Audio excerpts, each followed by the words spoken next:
The transport ship shuddered as it approached the Nexus station. Dr. Sarah Chen pressed her face against the small window, trying to catch her first glimpse of the structure that had puzzled the galaxy for 2,000 years. Through the darkness of space, she finally saw it. The gate hung in the void like a massive piece of frozen lightning. It was made of some kind of crystal that seemed to glow from within, casting pale blue light across the metal surfaces of the station built around it. The gate stood at least 300 meters tall, its surface covered in patterns that hurt to look at for too long. They seemed to shift and move, though Sarah knew from all the reports that the gate never changed. "First time seeing the threshold?" asked the pilot, a four-armed Keltheran named Vex. His large black eyes reflected the gate's light. "Yes," Sarah said, unable to look away. "It's beautiful." "It's useless," Vex replied, his voice flat. 2,000 years of study. 847 different species have tried to open it, activate it, or even scratch it. Nothing works. It just sits there mocking us. Sarah had read all the files during her 6-month journey from Earth. Every major civilization in the Galactic Council had sent their best scientists, their most powerful technology, their greatest minds. The gate had ignored them all. It didn't respond to scanners. It couldn't be damaged. It generated its own gravity field but showed no power source. It was simply there, perfect and unreachable. The transport docked with the Nexus station. Sarah gathered her single bag of belongings and made her way through the airlock. The station was huge, built by dozens of different species over centuries. The halls were wide enough for the massive Vortans and tall enough for the floating Drelene. Sarah felt small walking through them. A tall figure waited for her at the main concourse. He was Vortan, standing nearly 3 meters tall with gray-green skin and 4 fingers on each hand. His eyes were deep red, and when he looked down at Sarah, she felt like an insect being examined. "Dr. Chen," he said, his voice deep and formal. "I am Ambassador Krell, head of the Threshold Research Council. Welcome to Nexus Station." "Thank you, Ambassador," Sarah said, extending her hand. Krell looked at it for a moment before touching it briefly with 2 fingers. The gesture felt dismissive. "Yes, the human greeting custom," Krell said. "We've prepared basic quarters for you. I'm sure you understand that your species' recent admission to the Council means your role here will be limited. Humanity has been spacefaring for less than 2 centuries. Most of us have been studying the threshold for longer than your species has had written language." Sarah felt her cheeks grow hot, but she kept her voice calm. "I understand, Ambassador. I'm here to learn and contribute what I can." "Of course," Krell said, already turning away. "The orientation tour begins in 1 hour. Don't be late." The tour was rushed and impersonal. Krell walked quickly through the research facilities, barely pausing to explain anything. Sarah saw laboratories filled with equipment she didn't recognize, libraries with data archives from hundreds of worlds, and observation platforms that extended out toward the gate itself. "Every scanning method has been attempted," Krell explained as they stood on one of the platforms. The gate floated just 50 meters away, so close Sarah felt she could almost touch it. Electromagnetic, quantum, psionic, gravitational, temporal. "The gate absorbs all scans and gives nothing back. We've tried sending probes to touch it. They simply stop when they make contact. No reaction, no response. And what about biological contact?" Sarah asked. Krell's red eyes narrowed. "Of course. Representatives from every member species have approached it, touched it, even pressed themselves against it. The Drelene have tried empathic connection. The Vortan military once tried to blast it open." He paused as if ashamed. "Nothing. The gate is impervious to all forms of interaction." Sarah stepped closer to the observation window. The gate's patterns seemed to call to her somehow. There was something about them, something familiar, though she couldn't explain why. They reminded her of something from Earth, from the ancient stone circles her grandmother had taken her to see as a child. "Has anyone tried simple approach?" Sarah asked. "Just walking up to it without technology or expectations? Simple approach?" Krell's voice dripped with contempt. "Dr. Chen, this is an artifact of a civilization so advanced they could manipulate space-time itself. They didn't leave it here for someone to simply knock on like a door. We've spent 2 millennia applying scientific method, mathematical analysis, and technological innovation. Your species' tendency toward emotional thinking won't help here." Sarah bit back a response. She had dealt with this kind of attitude before. Humans were the newcomers, the primitives who had barely figured out faster than light travel while others had been using it for thousands of years. The fact that humanity had survived a dozen near-extinction events and 2 world wars didn't matter to species who had evolved past such violence millennia ago. The tour ended at Sarah's quarters, a small room with a window facing away from the gate. Krell left her with a schedule of approved research times and a long list of regulations. Sarah barely heard him. Her mind was still on the gate, on those shifting patterns. That evening, Sarah couldn't sleep. She kept thinking about the gate, about how it just floated there, waiting. For what? After 2 hours of tossing in her bed, she dressed and made her way to the nearest observation platform. The station was quiet during the night cycle. Only a few researchers worked in the distant laboratories. Sarah stood alone before the gate. Without the crowds of scientists and their equipment, it felt different. Peaceful almost. She placed her hand against the window and stared at the patterns on its surface. They really did look like the ancient stones from Earth, like something humans had made before they had written language, before they had science, when they only had wonder and need and hope. "What are you waiting for?" Sarah whispered to the gate. As if in answer, the gate pulsed. Just once, just a flicker of brighter light that ran through its patterns like electricity. Sarah gasped and stepped back. She looked around, but no one else was on the platform. She looked at the gate again. It was still unchanging, exactly as it had been. Had she imagined it? Sarah pulled out her personal data pad and checked the timestamp. She marked the moment and made a note. Probably nothing, she thought. Probably just her eyes playing tricks. But as she walked back to her quarters, Sarah couldn't shake the feeling that the gate had seen her. Really seen her in a way it hadn't seen anyone else. She was wrong about one thing. The gate had reacted. In the main observation laboratory, buried in hundreds of other sensor readings that no one was watching during the night cycle, one scanner had detected an anomaly, a brief energy pulse lasting exactly 1.2 seconds, matching a frequency that the Keltheran scientist reviewing the data the next morning would dismiss as background noise. The frequency was 72 beats per minute, the exact rhythm of a resting human heart. Sarah spent the next 3 days doing the work no one else wanted to do. She organized old data files, cleaned equipment that hadn't been used in years, and took notes during meetings where no one asked her opinion. Ambassador Krell seemed to have forgotten she existed. The other researchers were polite but distant. To them, she was just another human, part of a species that had barely left their own solar system when most civilizations were building empires across star systems. But Sarah kept thinking about that pulse of light. Every night she returned to the observation platform. She started keeping detailed notes. On the second night, when she approached the window and thought about her daughter Emma, who had died 5 years ago, the gate pulsed again. Brighter this time. On the third night, she felt angry about how Krell had treated her. When she looked at the gate with that anger burning in her chest, it flickered with red light deep in its patterns. By the fourth night, Sarah was certain. The gate wasn't responding to technology or logical thought. It was responding to emotions, to feelings, to something human. She spent the next morning in the archives reviewing every test ever done on the gate. The data was massive, covering 2,000 years of research. She focused on the biological approach tests. 47 different species had made direct physical contact with the gate. Each species had been tested extensively. The Drilline, who could feel emotions from others, had tried to connect with the gate empathically. Nothing. The Vortons had sent their strongest warriors. Nothing. Even species that lived in extreme emotions, like the constantly angry Krenth or the perpetually joyful Lee, had tried. Nothing. But Sarah noticed something strange. All those tests had been done in controlled conditions.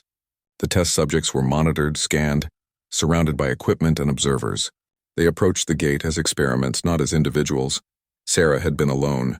She had been herself, thinking her own thoughts, feeling her own feelings.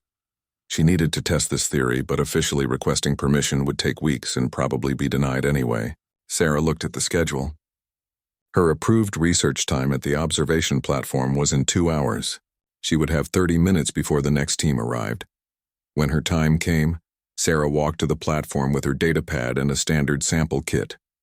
To anyone watching, she looked like she was just collecting routine readings, but her heart pounded in her chest. The platform was empty except for one bored security guard, a Keltheran who barely looked up from his screen. Sarah stood at the window and looked at the gate. Then she made her decision. She walked to the emergency airlock used by maintenance crews. It required a simple authorization code that all researchers had. In seconds, she was in the airlock, and then she was outside, standing on the platform with nothing between her and the gate, but empty space and a safety rail. Dr. Chen, the security guard's voice crackled through her suit radio. "What are you doing?"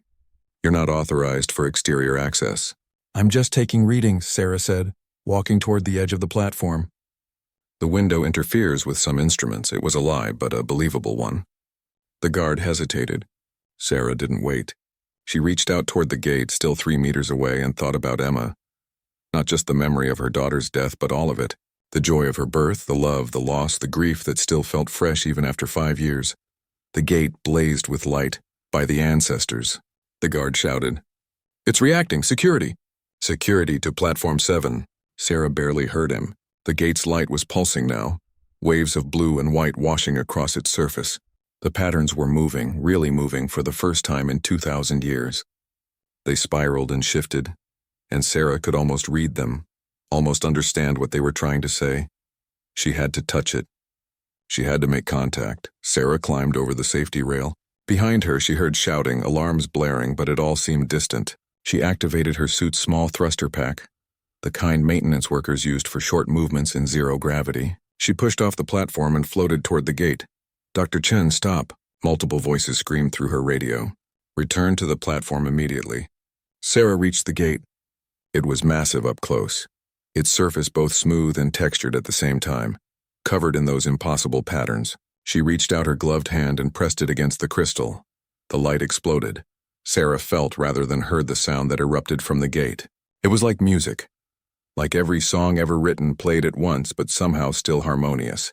The patterns under her hand rearranged themselves, forming shapes she could almost understand. Words in a language she had never learned but somehow knew. "Welcome." Tears ran down Sarah's face. "You can hear me," she whispered. "We have been listening. You are the first to speak in the way we can hear." Before Sarah could respond, strong arms grabbed her and pulled her away from the gate. Security had arrived, 4 Vortan guards in heavy suits. They dragged her back to the platform as she struggled. "No." "Wait, it's talking to me!" Sarah shouted, but they didn't listen. They pulled her through the airlock and immediately removed her helmet. Ambassador Krell was waiting, his face twisted with fury. "What have you done?" he demanded.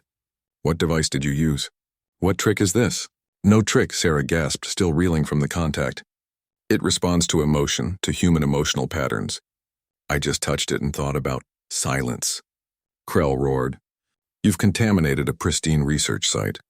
You've violated protocol. You've endangered the entire station. Guards, take her to detention." As they led Sarah away, she looked back at the gate. It was still glowing, brighter than before. The patterns on its surface were moving slowly, like they were searching for something. Searching for her. In the detention cell, Sarah sat alone for hours. She could hear shouting in the corridors outside, running footsteps, the hum of emergency announcements. The gate had changed, and the station was in chaos because of it. Finally, the door opened. Krell entered, followed by 3 other members of the Research Council. There was Vex, the Keltheran pilot Sarah had met on arrival.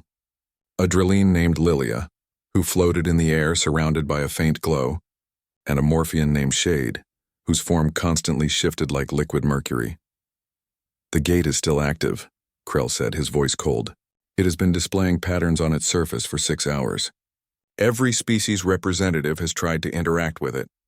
The Drilline tried empathic contact. The Keltheran applied every sensor we have. The Vortan touched it with force. Nothing. The patterns continue, but the gate does not respond." He leaned close to Sarah, his red eyes burning. "You will tell us exactly what you did. What technology you used, what device you activated." "I told you," Sarah said quietly. "I just touched it. I thought about my daughter, about losing her. I felt grief and love and emotions." Lilia interrupted, her voice like wind chimes. "She's telling the truth. I can feel her honesty. But emotions? That makes no sense. We Drilline are beings of pure emotion, and the gate has never responded to us." "Maybe it's not just emotion," Sarah said, sitting up straighter. "Maybe it's something specific to humans. Our evolutionary history. We nearly went extinct a dozen times. Ice ages, plagues, wars, disasters. We carry all that in our DNA and our memories. Maybe the gate recognizes that somehow? Preposterous, Krell said. You're suggesting this artifact built by beings who could manipulate the fabric of reality would respond to trauma? Maybe that's exactly what they were looking for, Sarah said. A species that survived against impossible odds. A species that knows what it means to face the end and refuse to quit. Shade's form rippled. There is a way to test this. Let her approach the gate again. If she is telling the truth, it will respond. If this is trickery, we will know. Krell's jaw tightened. And if the gate is dangerous? If this activation is a weapon? Then we've spent 2,000 years waiting for a weapon that only activates now, Vex said logically. Whatever the gate is, it has chosen this moment to awaken. I say we see what it wants. After a long silence, Krell nodded. Very well.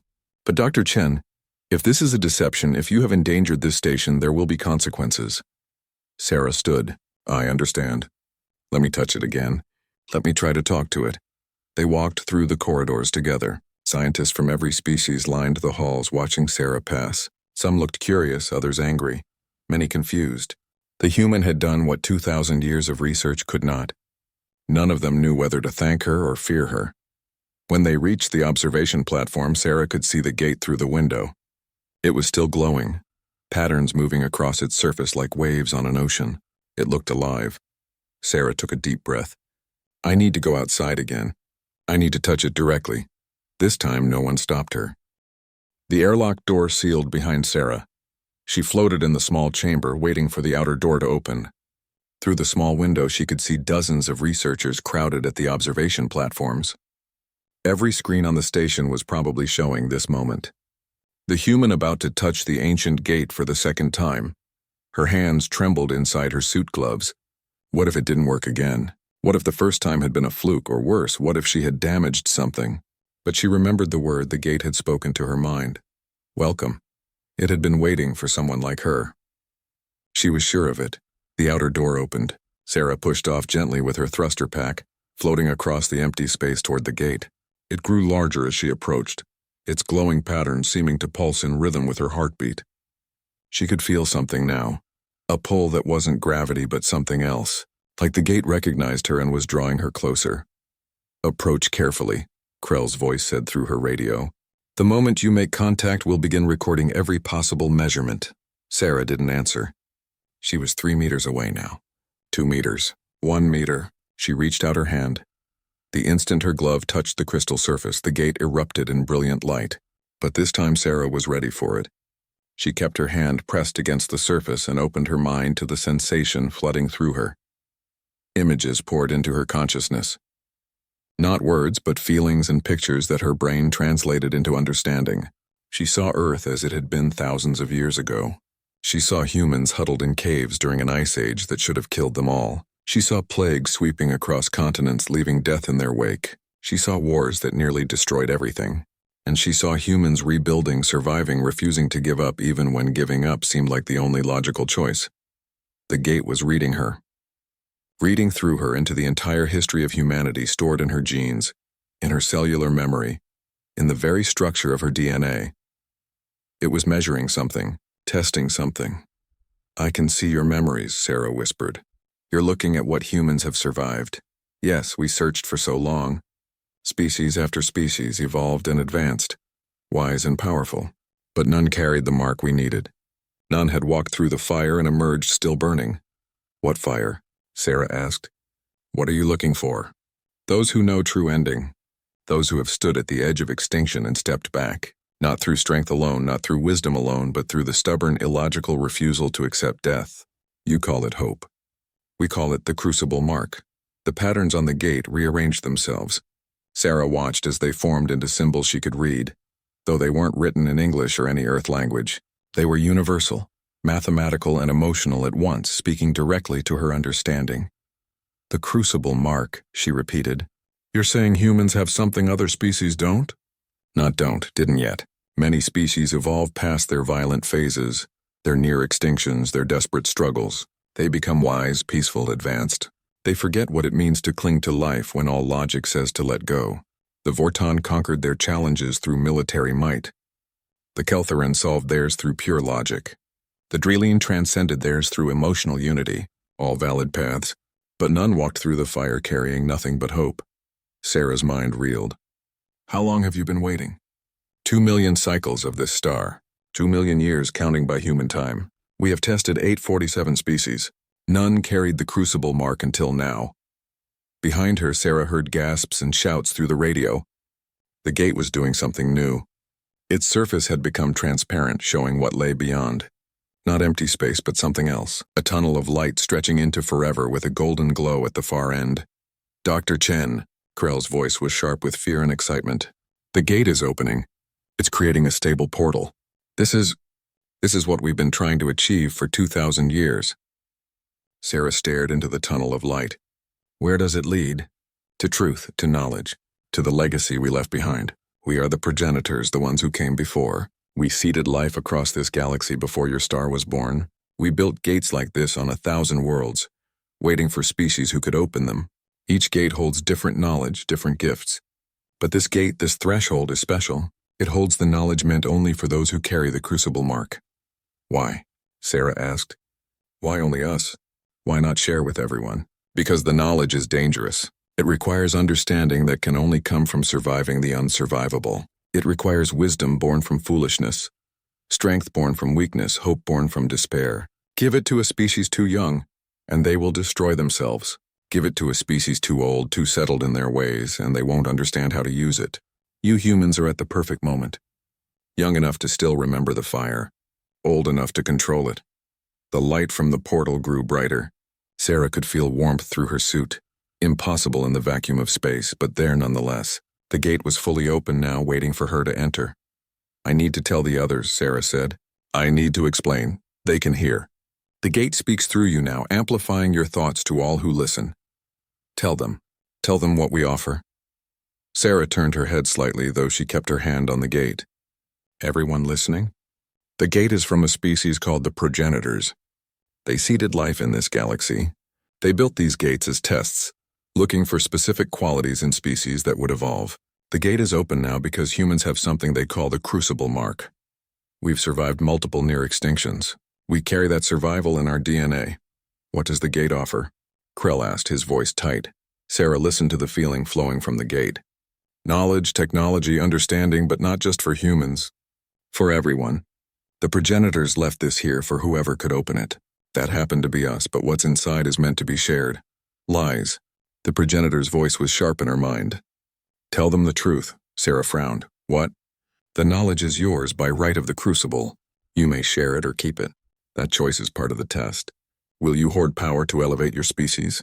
Or will you share it freely and risk being exploited by those who did not earn it? There is no right answer. Only your answer. Sarah's heart pounded. This was a test within a test. The progenitors weren't just looking for survival traits. They were looking for character. For the choice of what to do with power once you had it. She thought about her daughter Emma, about the hospital where Emma had died, surrounded by doctors and nurses who had fought for 3 days straight to save her.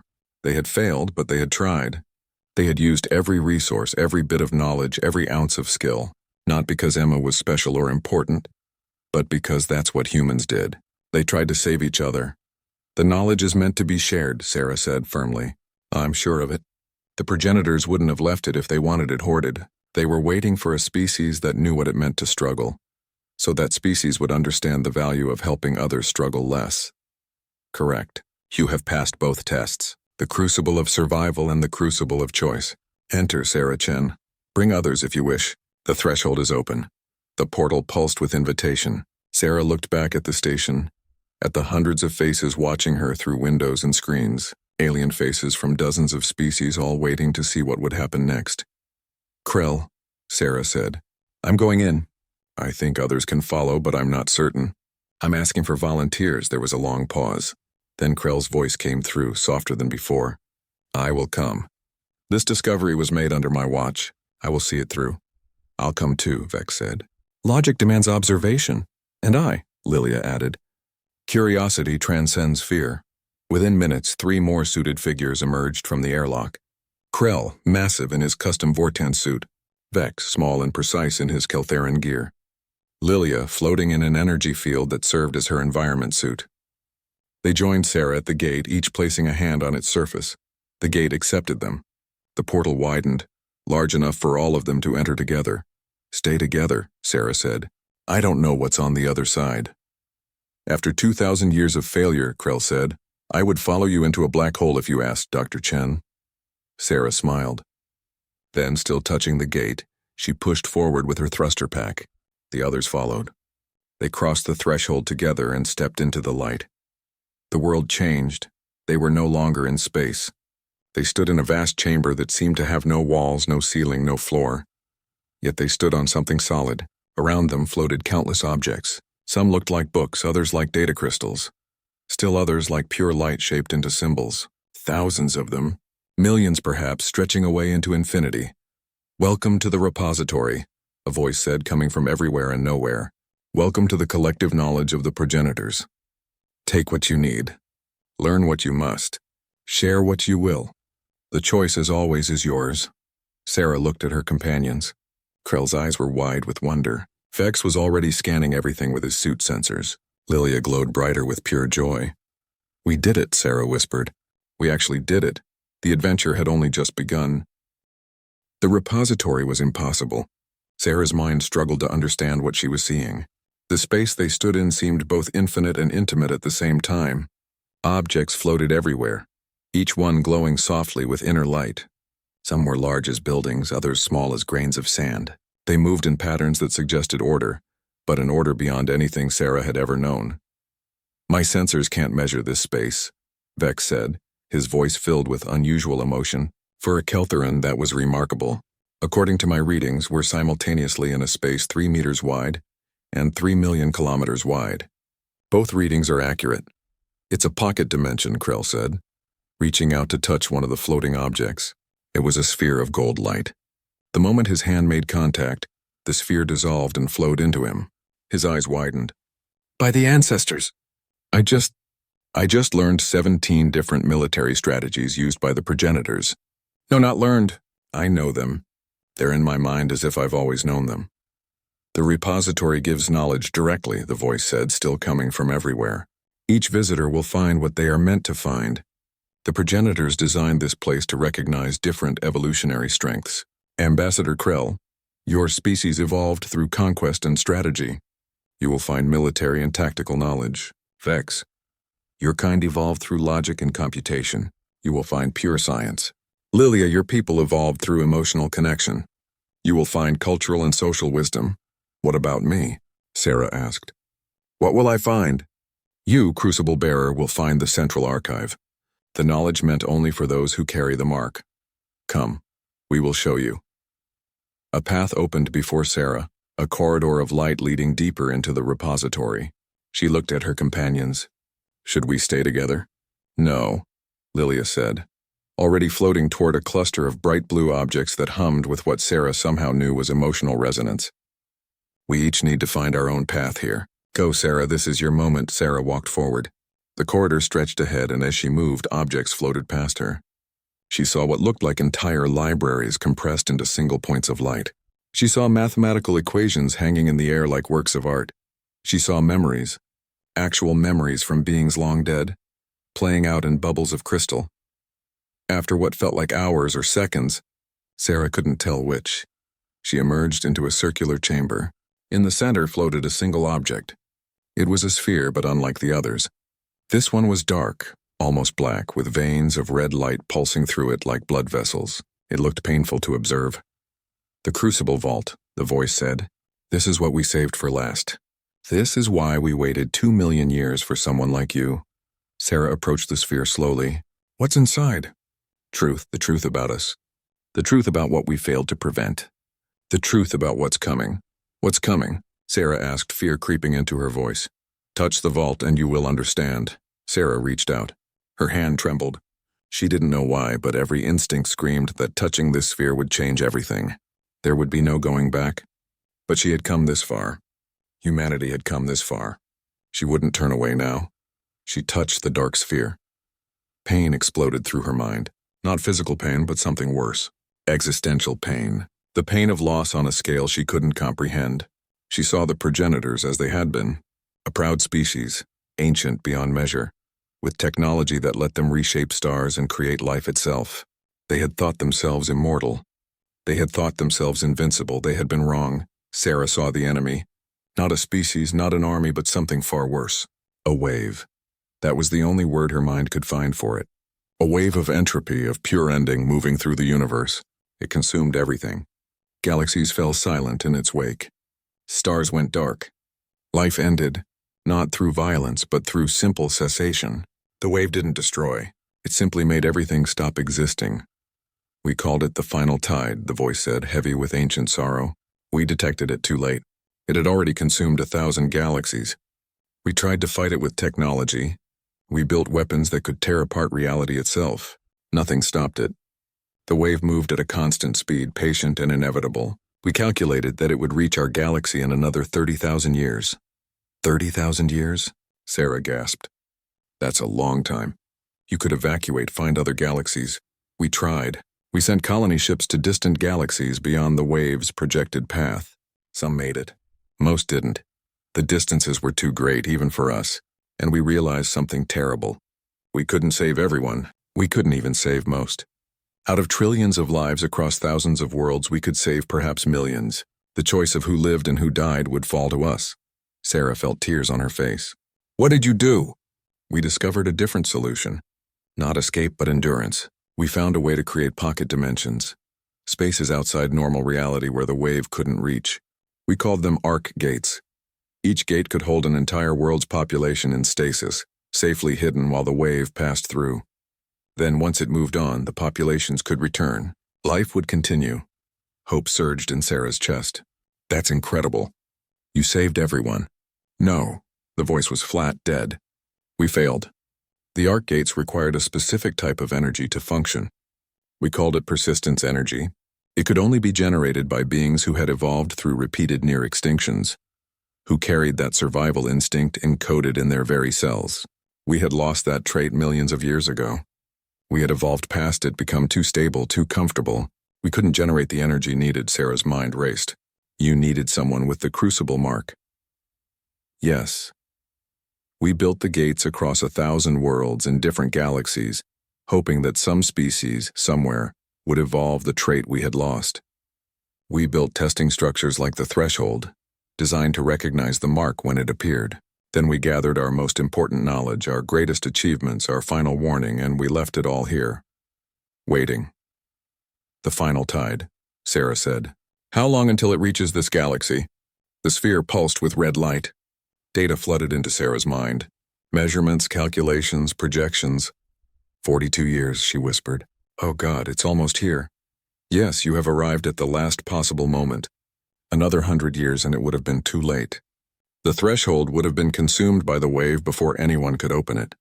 The knowledge of the arc gates would have been lost forever. Sarah pulled her hand away from the sphere, breathing hard.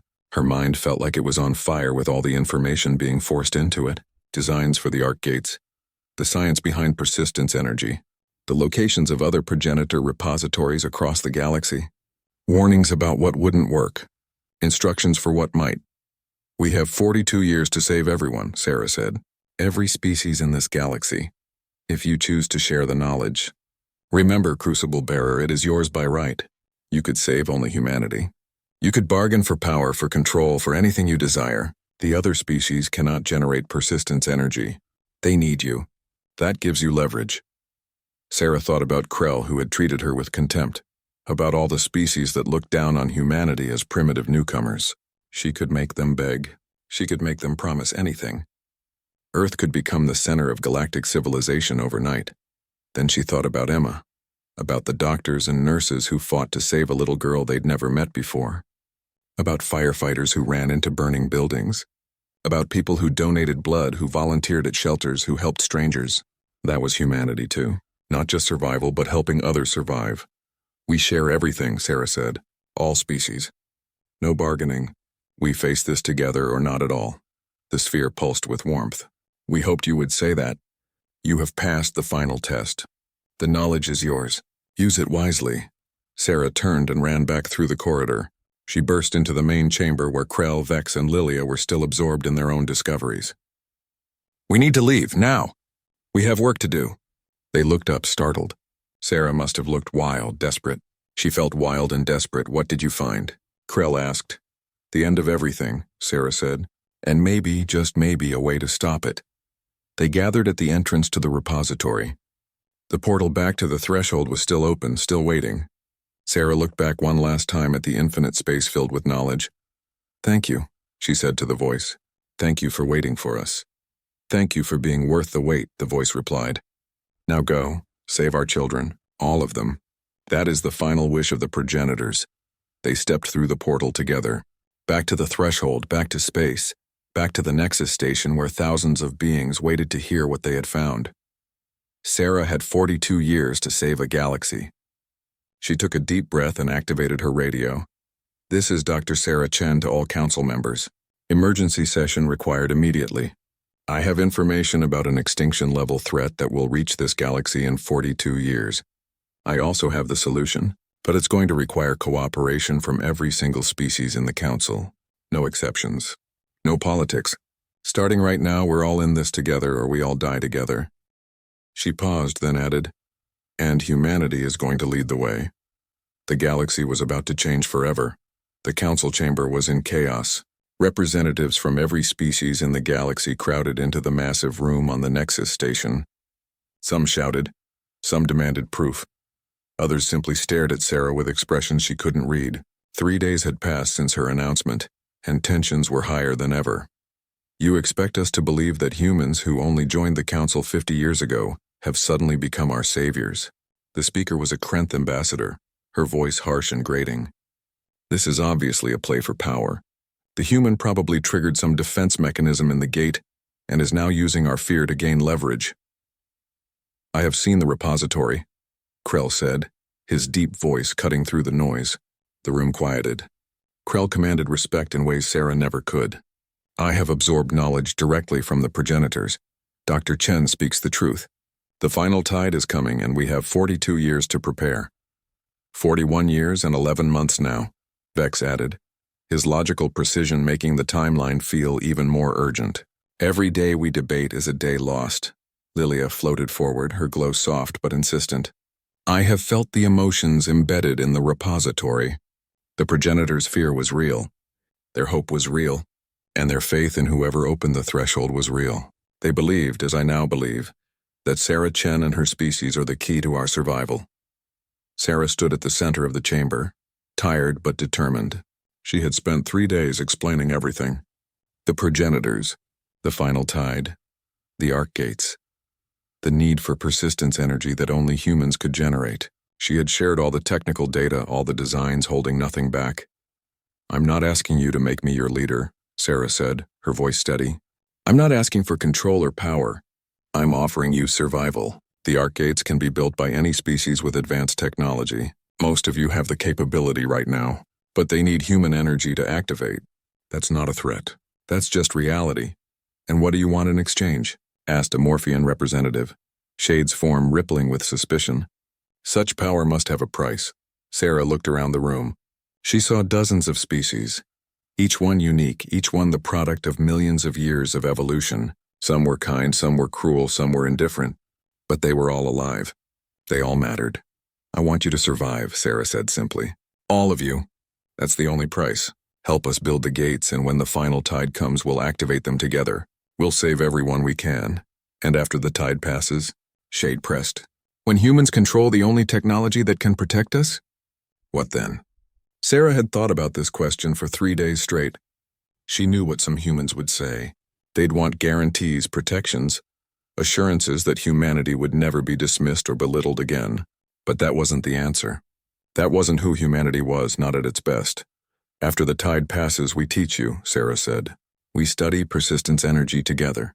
We figure out if other species can develop it, or if there's a technological alternative. The progenitors couldn't solve it in the time they had, but maybe we can with more time and more minds working on it. And if we can't, then humans will keep helping. That's what we do. We survive and we help others survive too." The room fell silent. Sarah could feel the weight of thousands of eyes on her. This was the moment. Either they would trust her or everything would fall apart. Ambassador Krell stood. His massive frame dominated the room.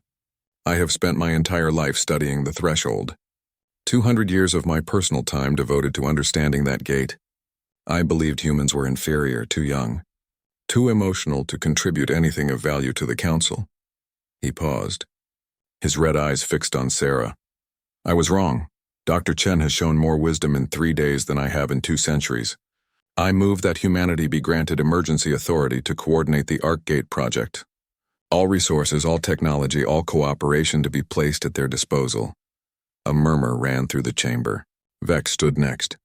I second the motion. Logic dictates that time is our enemy. We must act now. One by one, other representatives stood. Lilia. Then others Sarah didn't know. A Drillian scientist, a Vortan military commander, a Keltheran mathematician. Not everyone stood. Some remained seated, suspicious or angry or simply too proud. But enough stood. More than enough. The vote was called. When it was done, humanity had been given authority over the greatest construction project in galactic history. Sarah felt the weight of it settle onto her shoulders. 41 years and 11 months to save trillions of lives. No pressure. The work began immediately. Sarah assembled teams from every species. Engineers to build the gates. Scientists to refine the designs. Logistics experts to coordinate construction across thousands of worlds. It was the largest cooperation the galaxy had ever seen. The first gate took 6 months to build. It was constructed in orbit around Earth, humanity's homeworld, both as a symbolic gesture and a practical choice. If something went wrong, better it happen near the people who would need to fix it. Sarah stood on the observation deck of the construction platform, watching the final pieces slot into place. The gate was smaller than the threshold, only 50 meters tall, but it held the same impossible beauty. Crystal and light and mathematics made physical. Krell stood beside her along with Vex and Lilia. The 4 of them had become a strange team over the past months. The human, the Vortan, the Keltheran, and the Drillian, 4 different species working toward one goal. It's beautiful, Lilia said. Functional beauty. The progenitors would be proud. If it works, Vex added. We've followed their designs exactly, but there's still a margin of error. It will work, Sarah said, though her heart hammered with doubt. This was the test. If the gate didn't activate, if human persistence energy wasn't enough, then everything would fail. 41 years wouldn't be enough time to find another solution. The construction chief, a Vortan named Grell, signaled that they were ready. Sarah took a deep breath and walked to the airlock. She had to go outside to touch the gate directly. That was how it worked. Skin contact. Human emotion. The crucible mark made manifest. She floated across the empty space to the new gate. Behind her, she knew billions were watching. Every screen in the galaxy was probably tuned to this moment.